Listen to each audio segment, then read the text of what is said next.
All right, so today we are in Arizona.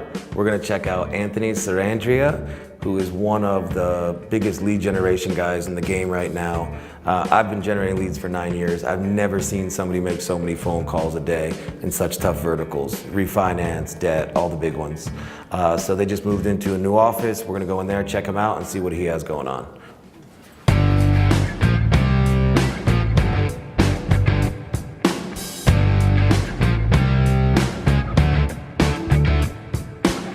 So we are here on the beautiful top floor of a building in Arizona.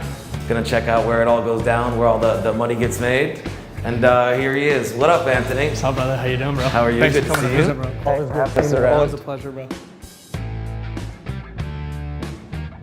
What you got popping? You know what, dude? We got this is where we have our top media buyers come. They'll work right along here. Sometimes out on the balcony when it's not 150 degrees out. Sure. We've got our full service kitchen here. We'll have them make meals throughout the entire week. Come in so that everyone's fed. Keep everybody here. Secretary's over there. What up, secretary? And then we'll put up on the TV up here KPIs throughout the week that move in real time so that people are aware of what's going on across the board on all operations.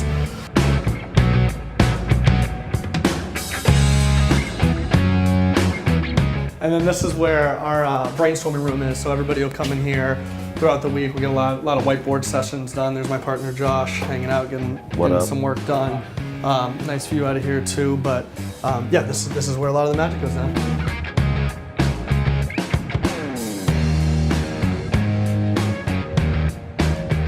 So now we are gonna actually move to a different location. Okay, so we're always talking about e-com and lead generation, but Anthony, who I'm going to be speaking to now, has just kind of dominated this space. Pay-per-call is something you hear a lot, and then obviously evergreen verticals, refinance, debt settlement, debt consolidation. These are the things that have been around for 10 years, they're going to be around for another 10 years. Anthony's pushing an unbelievable amount of calls, sometimes 100K a day in revenue. On something that's not going anywhere, product's not going to burn out, etc. So he's really a master of SEO, on paid media, everything else. So I want to ask him a lot of questions and see how he's kind of making the money that you're making. So what's up, buddy? Nothing much, bro. I appreciate you having me. I'm excited. For sure. I'm excited. Absolutely. I guess let's start at the very beginning.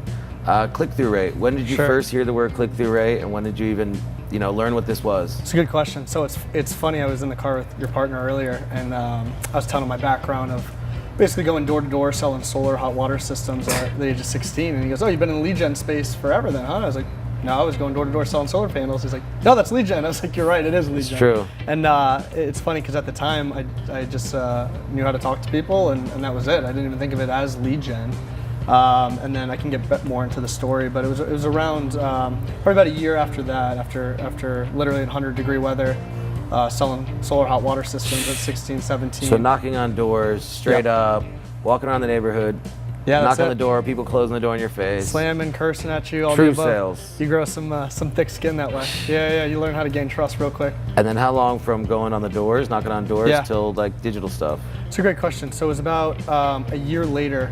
I got connected with an individual that about mid work week was just actually hanging out at the gym, and I love talking to people, and went up to him, and I'm a bit of a loud mouth sometimes. I go, what do you do? And he goes, "I work on the internet," and I had never spent more than 10 minutes on a computer. I hated it. I'm like ADD. Got to move around all the time and move fast.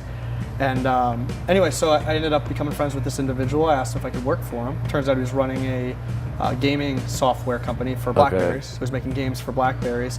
At the time, they were doing about $2 or $3 million a year, had less than 10 employees.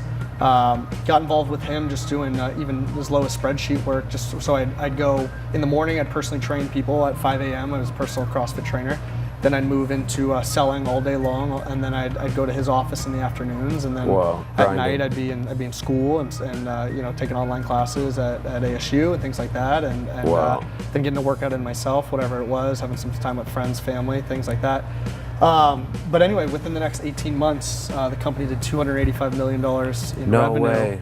Completely transitioned the business model to ringtones. So what they were doing was they were recurring billing people. They'd sign up for ringtones on flip phones, Blackberries, things like that. the bill would go into the actual statement. So Verizon, AT&T, people would notice for some time, and then So like a repeat billing. exactly, reoccurring billing.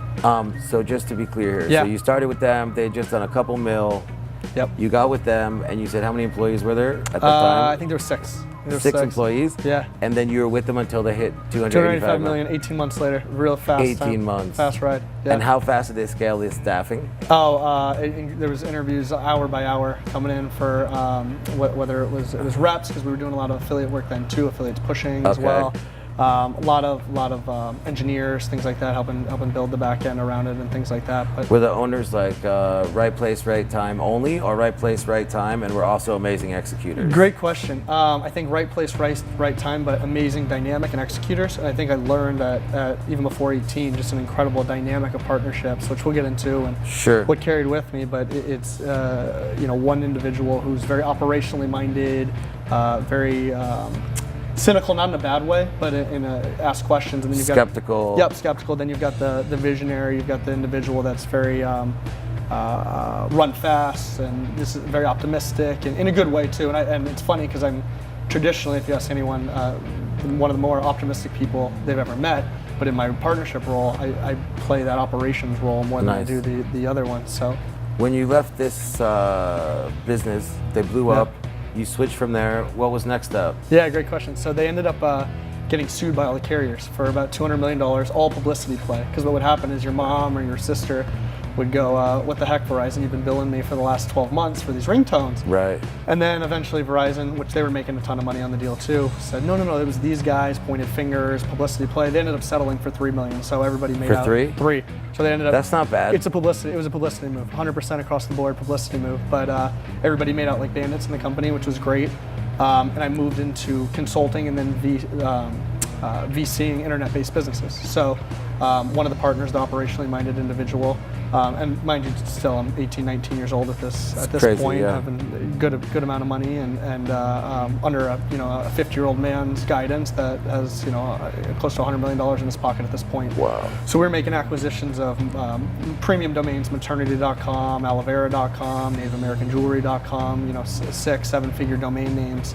And any site that has a passive or semi-passive income stream. So if it was drop shipping, or if it was a content blog of some sort, things Okay. like that, where they made revenue that way, was attractive to bring in house. And What a nice learning experience. it was great. And then I was just consulting. I had just high-level clients, Fortune 500 companies. I'd come in and I'd usually be hiding behind a computer screen so they didn't see my age, and consulting at a high rate on how. Do you still communicate with this mentor? Or Yes. the guy- Yeah, all the time. Wow. All the time. Yeah, he's a good friend of mine. One of the most humble guys. How did you go from there to then getting into business with Josh and Yeah. going like the full? How did you guys meet each other, and how did you go into the agency route that you're in now? Great question. So we both met at ASU, and I think we were. It's a tight community, especially entrepreneur, and words get out. This guy's doing X, Y, Z. He's pushing affiliate traffic, or this guy's doing this with life, and we just saw each other at a lot of. I think a lot of mutual learning events, if you will. Just I think one thing that him and I share is we're always trying to better ourselves and grow and push. And it's funny because we keep hitting, I think, the ceiling or the perceived ceiling, and then the bar raises, and it's that hunger and knack to keep moving, which we can talk more on. That's really allowed the two of our dynamics. He pushes me an incredible amount to grow as an individual and as a businessman, and I think I do similarly for him. Steel sharpens steel. Yeah, exactly. When you say improving and optimizing, when I first met you and we were eating and we chatted and I got a chance to check out kind of the way that you handle your life. Yep. Take us through your life schedule, because you are an active son of a bitch, and I'd like to hear what you actually knock out each day and what it looks like. For I sure. think you have a good balanced day. Well, it's funny for me. It starts the home base starts personally. How I can better myself as an individual, whether it be a better friend or a better family man or brother or whatever that is, and better with my health. And I find that translates so incredibly into business. Even things like you hear, Gary Vee, you don't need sleep. Me, I'm like, I need to sleep. I need to be well rested, because I can squeeze more out of that hour of 100% of Anthony than 40% of Anthony, because I've been running for all that. So my life is very active in whether it's meditation, whether it's working out, yoga, spending times with friends. What's your day by day? When do you get Yeah. up? When do you go to bed? And what do you do in between? Great question. I'll usually wake up around 6:30. I bang out a pretty decent amount of work for the next, probably till about 9 a.m. When you get up, do you check your phone immediately? I don't, no. So for the How long until you touch your phone? Great question. First half hour. So from about 6:30 to 7. And it's funny, I wouldn't say I'm on the strictest routine where a lot of people have boom, boom, boom. But generally speaking, for the first half hour or so I'm up, it's the clearest time of the day for me. I might not even touch my laptop for an hour into it, and I might not even do anything. I might literally walk around my apartment, I might go take a walk outside, whatever it is, which sounds super hippie-ish, but it's really, it's funny, like even when I go to bed, we'll get into it, I'll come in with a problem that I'm trying to solve, and I'll fall asleep thinking about that problem, not in an uptight way, in like a solution-oriented way, and I'll find some of the greatest kind of aha moments I've had have been when I wake up within the first half Yes. hour, because my mind's just been working all night to fix that. Every morning for me. Yeah. I'm up the first hour and a half, 2 hours. Yeah. I go to get a coffee, I sit at a cafe, Yeah. I don't give myself internet access, I No. just type notes, dream, Yep. like you said, solve solutions. Yeah. It's so nice to let our brains have power first thing of the day like 100%. Well, it's funny too, because at the core, like, why are you living? Why are you even here? And I think of that every single day. Like, it's, for me, it's enjoyment, it's laughter, it's having fun. And I'm lucky, I get an incredible amount of happiness out of business and growth and helping people. And I'll go months without even checking my bank account. I won't even look inside of it, because it's so second, third, fourth tier to me in life, or a motivation factor behind impact, behind helping people, behind things like that. How old are you, man? I just turned 27. How do you think you've already had this level of like understanding of the deeper things, the Yeah. deeper value besides money and jobs and stuff like this? Where do you Great think this question. came from? Great question. One, I think I was raised really well. Two, I think I've been around a lot of great mentors and people that have that mindset. But I don't know, at a young age, and it's not super taboo, my passion has been to help people. In order to have the time to do these type of things and have other Yeah. focuses, you've got to have good delegation, and you need to have a well-structured organization. Yeah. What does the structure of your media buying team look like? How do you delegate? What is your process for this and kind of staffing? It's a great question. So I think I'm blessed where a lot of people are OCD and they need to hold on to everything and have power control. I hate doing something I don't like to do, and I don't know if that totally makes sense, but like, Yes. if I don't get an extreme enjoyment out of it, I want to get that off my plate like ASAP. Me too. I don't care if it, like, I order meals to my apartment every day. I haven't cooked in 2 years. Like, just little things like that, which I hate it. I don't want to cook. I don't want to throw out food. I don't want to do anything. So I want it to show up at my door, and I want a new one to come every morning. And that might sound prissy in a way, but it's not, because it's in my opinion, it's very efficient.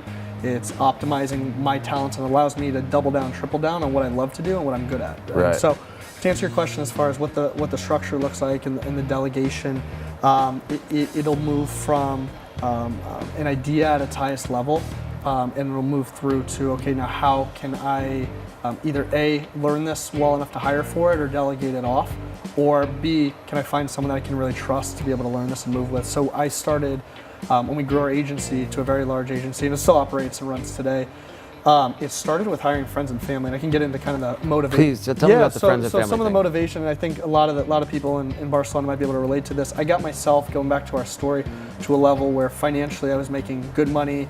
I was by myself. I was a consultant. It was good, but I remember hitting this, like, past this whatever you call it, 6-figure mark, whatever, and I was so low, and not literally depressed, but at a demotivated level, and I didn't know why. And in hindsight, it's because I had hit my goal and I hadn't set a new one. And so what I did at that point is my goal was to have all my friends and family experience the same amount of financial freedom that I have, the same amount of time freedom that I have, more importantly, and emotional and stress-free, where I had friends that would go to corporations and they'd get hounded on by their boss and they hated their life, and I wanted to relieve that valve for everyone that was close to me. Amazing. And what ended up happening with that is I hired all my best friends, I hired all my family members, my brothers. So all you worked for found me. the gold, and you were like, hey, come on over here and come get some of this with me? Yeah, Wow. How much do they appreciate this? a ton. Wow. Yeah, and I appreciate them too, because it's like you can lead a horse to water, but they don't have to drink. And I think it takes a tremendous individual to see the water and then choose to go through it every day and go walk over there and drink it, if you will. So as much as I wanna, or you can take credit for showing them, hey, here's how to do it, it takes the same amount of effort and even more sometimes to be able to see that as an opportunity. So I'm impressed by every single one of them. Wow. And all my family members. And but back to your point, I developed this circle of trust of the people that I was either A, delegating to, or B, working with. I've never had the thought of, I shouldn't say never, but really have the thought of turnover or stealing or anything like that. Yeah. And so it's clones of me, and I mean that in like a high level, like watch over, care for the business sense, not skill set sense. Yeah, care for it like it's their own. Like it's their own in every part of the organization. And what's beautiful is that I think we do a great job of focusing on individual growth equally, if not more, than business growth, where we'll take trips monthly, retreat, people come into the office and cook, whatever it is, where we're focused on how can I make so-and-so's life better. So can we pay for LASIK surgery for someone? How can I make their life better as an individual without expecting any of that to come back to business, and it almost always does. Sure. So, I think it's that focus as well too that's allowed us to grow. In the agency, do you have the media buyers talk directly to the clients, or do you have them talk to a salesperson? It seems like this is always such a difficult dance. How do you have yours structured? Great question. So our forward-facing individuals, we'll call them client success managers, all started as media buyers in one way. So they know it, they know what they're talking about, they know it like the back of their hand, and then they've moved into a client manager role, which is really the better fit for them. So a lot of them have better emotional intelligence, or they're better with people, or they enjoy it more, but they have the background and the basis of a media buyer, so they can jump in a limited facet if they ever had to into a campaign. They never do, but I'm just saying, as far as being able to relay that and talk to high level, 50K a month plus clients, 25K a month clients, whatever it is, the level of expertise needed to communicate work on someone else's behalf is extremely important versus someone who's just a good talker or has no idea what it looks like to build out a lookalike audience or write ad copy. With your agency, how is it broken down? Do you guys handle full service, SEO and paid and funnels? Are you only on platform or also app? How do you get broken up? Great question. So we specialize in SEO forward most, and then any of the Google properties, we'll call it AdWords, display, YouTube, and then Facebook as well. We're fairly strong on as well. And native we dip into as well. And then what we're really good at in addition is softwares that are able to help in, like we talked about before this, even just the challenge of getting someone who filled out a form fill and moving them into a phone call. So we built out and developed a AI platform that'll help move people through text message marketing, phone calls, move them by time of day, understanding which property they came through down to which page they came through to serve them different types of messaging. Because you have the whole funnel. Exactly, so owning that entire sequence, but thinking past just, and a lot of lead gen guys or even e-commerce people might think straight up to the sale, or for us straight off till it becomes a billable client. We're thinking, what does that cycle look like even a year from now of that individual? So that person came in and they called for credit repair or debt or mortgage refi, but what happens after they get service? What happens in 6 months, 3 months? What happens in a week after they talk to someone, even an hour after? What does that process look like? So our buyers or our clients will go through the entire funnel, and sometimes even more heavily on the back end of the funnel, to truly understand how the lifestyle of someone and what they're going through. And I think a lot of that aids on the front end of attracting people, because we know all the way down to Susie Q is going to call you at 3 a.m. to see if blank, blank, blank, Sure, the full user experience allows you to have the full view into it. Exactly. Optimize the front side. Yep. With your media buyers, yes. Do you have them set up in a way, like, do you allow them to run both Google and SEO at the same time, or do people specialize in one traffic source? How do you split it up? And this is my opinion and our opinion. It's you can only master what you're thinking about and doing all day long. So just how I said my life, where I'm trying to remove anything that isn't just focused on one thing that I can think about all day long. I'm never going to become a master at it. So in-house, our media buyers focus specifically on one niche, one vertical, one platform. So they might just be Facebook, debt focus. Sometimes even down to the audience size. So it might, or not size, excuse me, to the audiences where they're just focused on Christians, or they're just focused on divorced women. And it sounds silly, but when they're thinking about all day long, like what the life of a divorced woman looks like who's now in debt. This is powerful. They're very strong on not just the ad copy created, but the segmentation, the messaging, the copy that they're aiding. So they get fully engrossed in it if you allow them to specialize. They know exactly exactly. When you are now generating leads, as far as quality, Yeah. quantity. What percentages or how does the breakdown look like between SEO, Google, and Facebook? Great question. So we're always pushing. We scale through acquisition of SEO sites. So we'll come in and I can talk through what that Yeah, process. explain this to me. What does So this mean? what that process looks like is we're always on the hunt for an under monetized asset. So a site that either ranks on page 2 or page 3 for how to remove judgments from my credit report, or even, and we talked about this a little bit last week, finding the blue ocean. So for us, we'll go in and we'll find a site that ranks for how to save money when I go to Target. And you go, well, how does that fit into the model of moving someone to repair their credit or to get out of debt? Well, it's educating them at the top of funnel that by the time we move them all the way through, they're so sold on us and they're so bought into the brand and they've bookmarked our site and they've been to our sites for years at some point. They're going to take our recommendation for gold. So we see our conversion rates down at the bottom of the funnel through the roof because they're so educated all the way through. But back to your question, a site that ranks for how to save money at Target we can buy for pennies on the dollar versus debt settlement or credit repair, and even a guy that ranks on page 3. And most likely the person who owns the site for how to save money at Target, we'll just keep going with that silly example, has no idea how to monetize the site. So we're able to pay more than they've even valued the site at. So it becomes a no-brainer for them. And then almost overnight, we're able to put it into a flow to be able to monetize it. How do you know, or how do you pick which sites are going to work? Great question. A lot of it we'll look through into demographics as well too. So we know our target demo. I think I always joke. I become like almost like a method actor with audiences. Like I'll literally have my friends when we got into the debt space call me 24 times a day. I was late on my medical bills on purpose to feel what it felt like to get medical bills in the mail, to have collectors calling me, things like that. And I felt like in the middle of the night, like that gut wrenching, like, am I gonna get a call right now? Am I gonna get a bill in the morning? And I think it's that emotional trigger and pull that I don't think you can replicate even just by reading. Allows us to really understand where that person is at the time of making a decision to buy, whether it's an e-commerce product or whether it's make a phone call or fill out a lead or something like that. All right, so this is some very high level stuff that we've been talking about. So on a more granular level, like I don't do anything right now with SEO. Right. How would you advise to get started with SEO and what kind of moves to make if you're not in that already? You know, I think there's a couple things. I think first off, you can piggyback off people that already rank in your space. So for the target keywords you want to show up for, I would recommend a outreach and a joint venture type of feel where they've got all this free traffic, and likely if you're going to be at the events, you know how to monetize traffic better than a lot of these. So explain to me what you mean by this.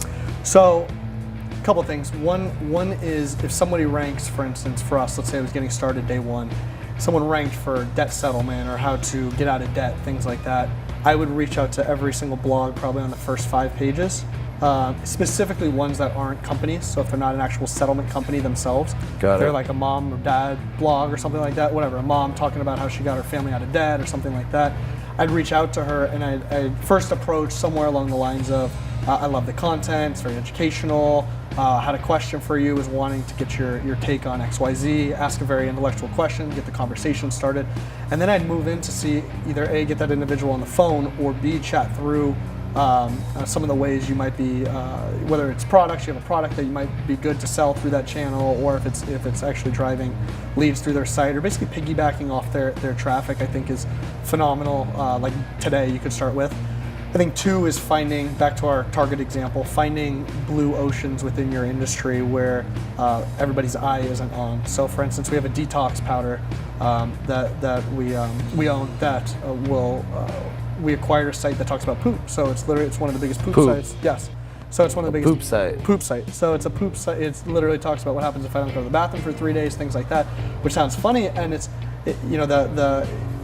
at its core, it doesn't rank for detox or organic detox or something like that, but it's the same demographic, it's the same type of individual, it's the same type of search terms that are going to eventually be able to move people over. So I'd focus on, if you're building out your own assets, you're building out your own sites, you're writing content around, I'd try and find segments within that your target audience are looking up, or they're maybe interested in, where it's the same customer but not as saturated of a search term as something. And I'd look to start ranking for those, producing really high quality content that actually educates individuals on what they're searching for. You dig in so deep to this concept of segments, Yeah. and really becoming your own avatar. Yeah. You know, are you involved in the creative messaging or ad copy, or is this something that you have someone else do? How does this work? I am, especially at a high level strategy level, and I get back to saying, and I joke, but I really do become a method actor at that point where I understand the exact emotion someone's coming in, where now I can really relay that to my team. And I may even start writing some of the copy on a whiteboard and moving it, and they'll move it into a digestible format where it's a question or whatever it might look like.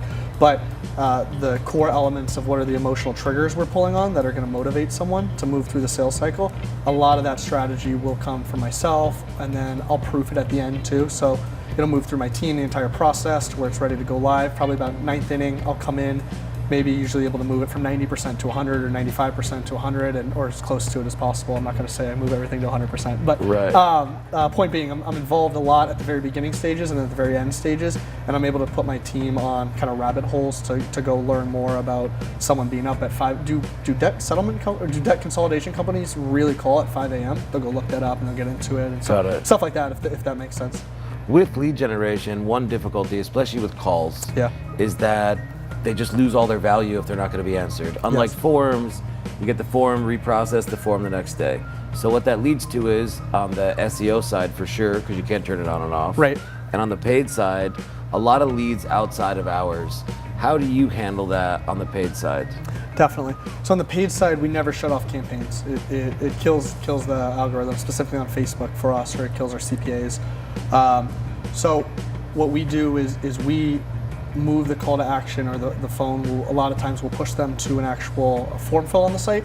Got and it. the form fill will do one of two things. Like dynamically by hour? Exactly. Okay. And we'll either sell the form off to someone after hours, or a lot of times what we'll do is we'll put them through a text message campaign, which you could build through a Twilio or something like that, where you can actually text them and we got your message, we received it. We'll use softwares like CallFire to call them back first thing in the morning too. So right when our buyer's call center's open, they'll get a call right away, which is great. And these softwares are you can go find. You don't need to have anything special to build in and plug in, any special development knowledge to be able to plug it into your flows. And it's fun. Even that alone, even just taking a form fill, giving them a thank you message and a text, and saying, we got your message. We're processing your account right now, or however you want to frame it sales wise. We're gonna give you a call first thing in the morning, and then setting up like a CallFire, a voice broadcast where it'll call them back right in the morning. Even that alone is phenomenal. So powerful. Yeah. The amount of phone calls you can make is such a higher value. It's amazing how many people respond to text.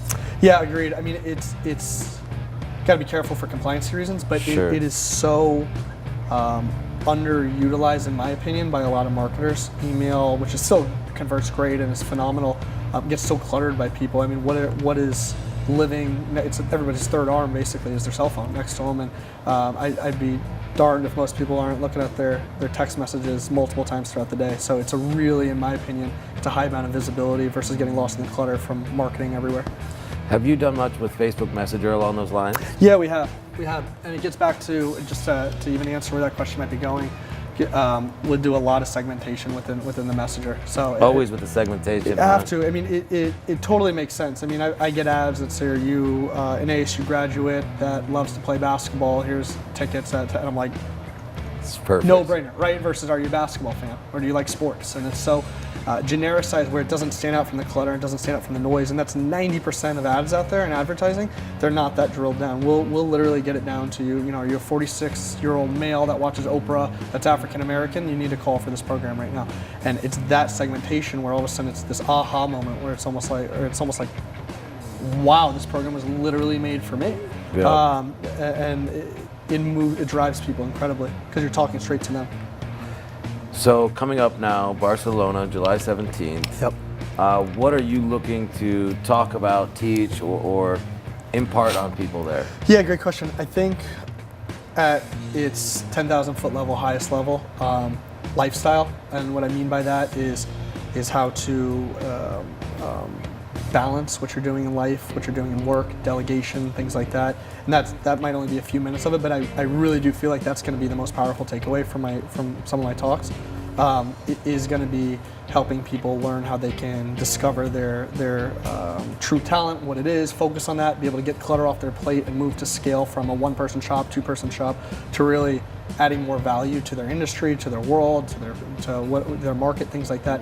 Tactically, there's a ton of different things that are going through my head that I'm going to talk on specifically. I think one is getting back to segmentation, and I think some kind of special tips I will say will be, a lot of it will be on the SEO front for those thinking about how to get started with SEO. So it won't be, here's 5 years into an SEO campaign, here's what you do. It'll be here if it's day one and you're thinking about it right now and you're a beast on Facebook. How do you even get your feet wet in Right. SEO? I think I really want to talk to that and bridge that gap. And then, I think the e-com guys just need SEO. They're leaving so much money on the table. Yeah. When people are searching for their products, it's just like something that should definitely be happening. Agreed. So listen, man, thank you very much for chatting it up today, and we'll be having a bunch of fun in Barcelona. I'm excited.